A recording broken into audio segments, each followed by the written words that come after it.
Sur ce, messieurs, est-ce que vous voulez ajouter d'autres points aussi bien sur le foot que l'impact sociétal du football? Allez les Bleus, c'est tout ce que j'ai à dire. Là, on est Radio Red Fribourg, donc allez la Suisse. Est-ce que je suis le seul à avoir placé, avec Patrick, je crois, la Suisse dans ses outsiders? Non, tu avais dit la Suisse, mais Julien aussi, mais moi, plus dit, hein. Pronostic du cœur. Et puis surtout, Julien, ça compte plus que toi, hein, parce qu'il a dit France-Suisse. Toi, t'en as dit 52 000. T'as dit la moitié T'as dit la moitié de les équipes. On a dit une dizaine sur 24, donc quasiment la moitié. Donc c'est vrai que si la Suisse va loin, donc j'aurai moins de mérite que vous deux. Ah non, mais t'as pas de mérite, gars. Donc on verra bien à la fin de cet euro. Moi j'ai quand même un mot à dire sur... Tout à l'heure on avait fait une rapide description sur Didier Deschamps. Moi j'ai juste un mot à dire sur ce qui s'était passé sur la sélection de Benzema. On sentait quand même, parce que moi je connais rien franchement du contexte, j'allais dire géopolitique, mais c'est pas vraiment ça, mais on y est presque en fait. Mais on sentait vraiment une pression en fait dans le langage corporel de Didier Deschamps. Et je me suis dit putain en fait il doit subir en fait, il était tellement dans le contrôle, tu vois, émotionnel et physique et tout à la fois. Je me suis dit putain en fait il y a un truc qui se joue là en fait, vraiment. Tu parles des dernières interviews de Didier Deschamps ou de ses dernières interventions en conférence de presse? Chaque année, dans chaque conférence de presse, il y avait la question Benzema qui revenait. Ah ouais. Parce qu'il a fait le triplé en Champions League d'affilée, donc ils se sont dit mais pourquoi vous prenez pas le meilleur, soi-disant, enfin après c'est le public qui parle, qui dit que c'est le meilleur attaquant français en activité, pourquoi vous le prenez pas en équipe de France? Et à chaque fois il devait se justifier en disant bah je le prends pas pour nous sortir des disquettes, je pense. Pression des sponsors, pression du président, pression du pognon, pression de la télé. À côté il y a la pression du public, il y a la pression... Après, juste un truc à dire, la France est championne du monde en 2018 sans Benzema. Ça c'est la réponse, sans le dire aussi de Deschamps. Ah ça a été la réponse ultime qu'il aurait pu donner. Du monde, de quoi tu me parles de Benzema? C'est la réponse ultime qu'il a pu donner. On aurait pu se dire avec Benzema en équipe de France, est-ce qu'ils auraient été champions du monde? On le saura jamais. Maintenant il a fait le choix, sous pression ou pas sous pression, de le prendre. Je pense que ça peut jouer que en sa faveur. Ça se passe bien, c'est bien pour lui. Ça se passe mal, bah écoutez, sans lui on était champion du monde, tu vois. Donc c'est un argument qui a été avancé. Je suis pas sûr que ça puisse se passer bien dans tous les scénarios. On verra ça. Je peux te dire que s'il met un triplé en finale, on aura vite oublié son affaire. Et puis attends, Benzema aujourd'hui, maintenant il vient avec une certaine maturité aussi. Il a quoi, 33, 34 ans? Ouais, et puis je veux dire, il sait se comporter. Enfin, tu tiens pas aussi 12 ans au Real Madrid. Ça, je veux dire, il y a quelque chose. C'est un excellent joueur. Je pense qu'il a la tête mieux meublée en tout cas qu'avant. Et il va savoir gérer ses apparitions. Aussi, je pense que les rapports de force dans le vestiaire de la sélection française n'est pas le même qu'à l'époque. C'est différent. Il vient pas comme... il n'y a plus des clans. J'ai l'impression qu'il y a plus ou moins, je sais pas, de clans en équipe de France comme on a pu le vivre toutes les années précédentes, quoi. La décennie des 2010, même 2006 ou 2004 à 2014, je sais pas moi, ou 2012, c'était des clans, quoi. C'était que des clans. Avec les sélectionneurs qui... Enfin, c'était un jeu des médias, des clans, le sélectionneur qui était au milieu. Maintenant, c'est plus le cas. Maintenant, il y a une cohésion en France, il y a une... Voilà. Plus de discipline, en tout cas. Après, j'espère que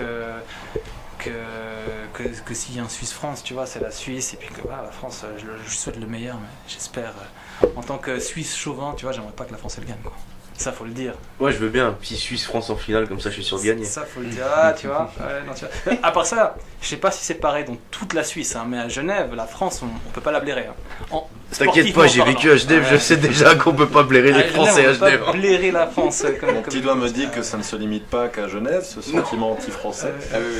Je le vois partout aussi. Moi, je me souviens que quand j'étais au travail, on me disait souvent « Ah, mais les Français la ramènent tout le temps avec leur victoire en 98 ». Je dis « Bah là, vous allez en 20 ans avec Ah bah alors là, je peux dire que depuis qu'on est champion du monde en...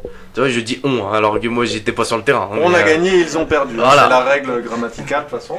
C'est depuis qu'on est champion du monde en 2018, je peux dire qu'on va se la raconter pendant 20 ans. Parce qu'on se l'a raconté pendant 20 ans depuis 98, on l'a gagné en 2018, donc attendez-vous jusqu'en 2038. Après l'épisode du bus, là, il y a quand même eu un moment où ça s'était plus discret, j'ai envie de te dire. Je vois pas de quoi tu parles. Je dirais qu'il faut espérer pour la société suisse que la France gagne pas en 2038, parce que vu que c'est un cycle de 20 ans, après on a cette crédibilité pour en parler et mettre ça à toutes les sauces. Après, franchement, mis à part certaines exceptions, c'est quand même assez bon enfant quand tu discutes. Peut-être quand tu es en groupe en tant que Suisse, tu te dis, je veux pas que la France elle gagne et tout. Finalement, les êtres humains, puis quand on parle entre nous, franchement, on s'en fout, tu vois. Oui. C'est des idées, des a priori que tu as, voilà. Bon, espérons que la France gagne pas. Ça sera l'occasion quand même de déboucher plusieurs bières. Et puis voilà. C'est l'important. Même en cas de défaite pour oublier, tu vois. Ah bah oui, de toute façon, c'est ça, l'alcool est toujours. En tout cas, on souhaite le meilleur, j'allais dire, à la sélection suisse, avant la sélection française, justement. Pourquoi ? Parce que, certes, la victoire dans un sport populaire permet aux gens de se rapprocher, et que, donc, on l'a dit tout à l'heure, la Suisse a connu beaucoup de victoires, notamment à travers le tennis ou des sports divers, mais qui n'ont pas peut-être la même connotation sur la société que peut l'avoir le football. Il y a aussi le hockey, mais même si c'est un sport extrêmement populaire en Suisse, tout le monde ils sont assez bons au hockey. championnat du monde. Il y a le championnat du monde qui est en train de se passer, ils sont assez bien lancés. Donc.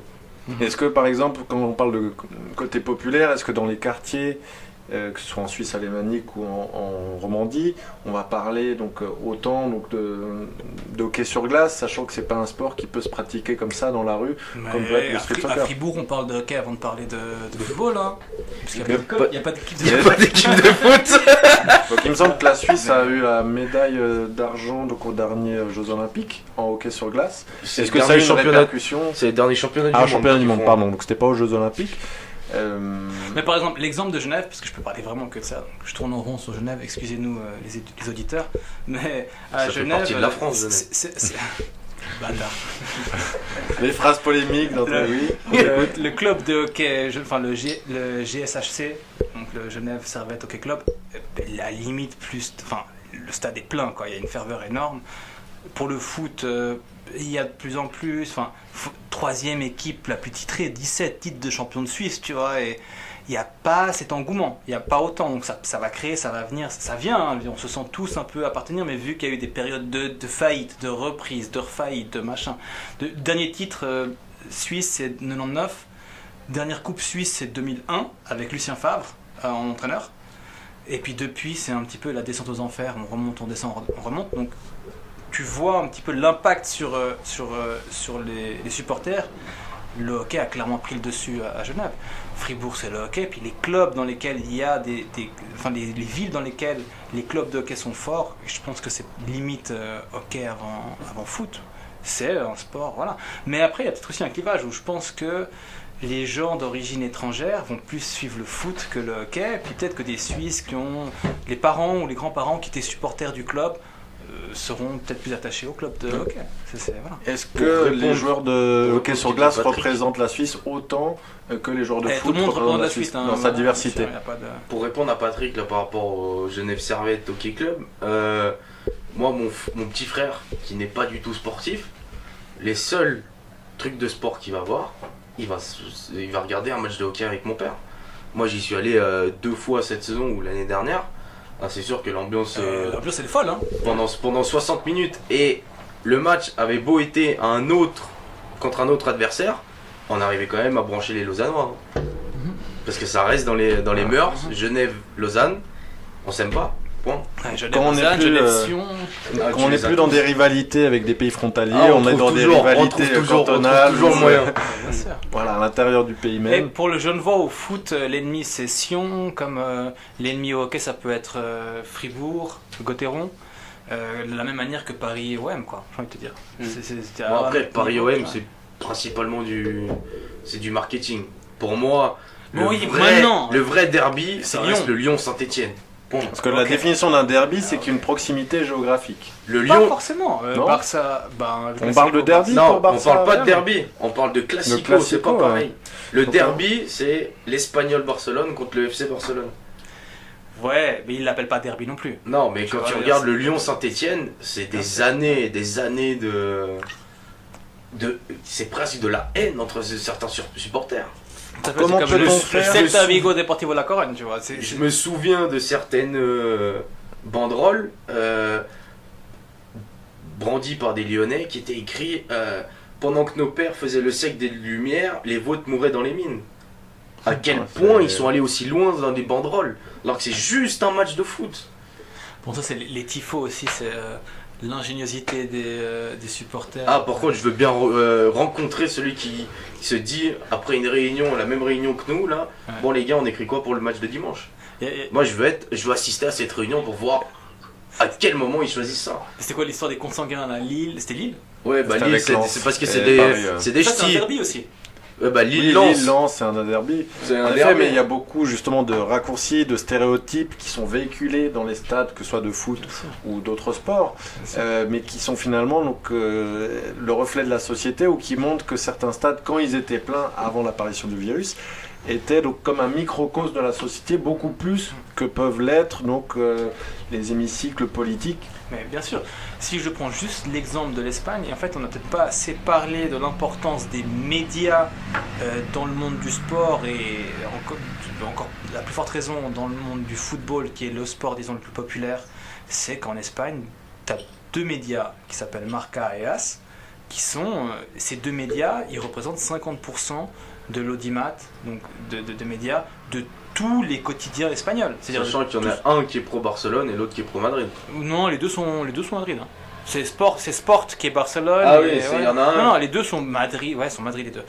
Après, t'as des voilà. Mais disons que ça représente 50% de l'audimat ou de l'audience des gens qui vont lire sur Internet ou acheter le journal de toute l'Espagne. Et c'est quoi pour le football, c'est 10 personnes qui font les articles. Des articles bidons. Enfin, ça te manipule l'opinion publique. Ça te crée des conflits là où il n'y en a pas, ça te crée des interrogations là où il n'y en a pas. C'est une J'allais dire, force en même temps, il y a une demande. incroyable, tu vois. On critique le fait que l'attention soit focalisée Mais la sur demande, les elle, plus aussi, puissants. elle est créée par le média même aussi, tu Oui, vois, je veux dire. certainement. Il y a un effet de serpent qui se mord la queue. Mhm. Et ça, c'est grave. Donc je pense qu'il y a plein de conflits, de tensions entre villes, tensions entre supporters qui sont qui sont créés à travers le football, qui peuvent se cristalliser ailleurs après. Bref, c'est un autre sujet de débat, on pourra peut-être une fois en parler, mais c'est... Alors, si vous voulez qu'on intervienne sur ces sujets à la fois de sport et de société, on peut continuer. Je pense qu'on peut encore en parler pendant 52 heures. Hein. On fera une partie 2. Partie 2, bon déjà on va diviser donc, notre session de ce soir en plusieurs parties. Et, ce que je voulais dire, donc, en tant qu'intervenant de la RAID, donc Association interculturelle sur Fribourg, on espère que le sport et le cadre et le théâtre donc, de joutes sportives, certes, mais pour dépasser nos différences, pour se focaliser plus sur le côté fair play, sur le côté, le fait qu'on peut vivre ensemble et qu'on peut apprendre des autres, plus que sur les rivalités donc, ancestrales qu'on a parfois du mal à dépasser. De mon côté, c'est tout bon pour cette émission, notre premier programme, nos premiers programmes sportifs au sein donc, de l'association de la RAID. Est-ce que vous voulez ajouter d'autres choses ? Non, pour moi c'est tout bon. Ouais, c'est tout bon aussi. Très bien.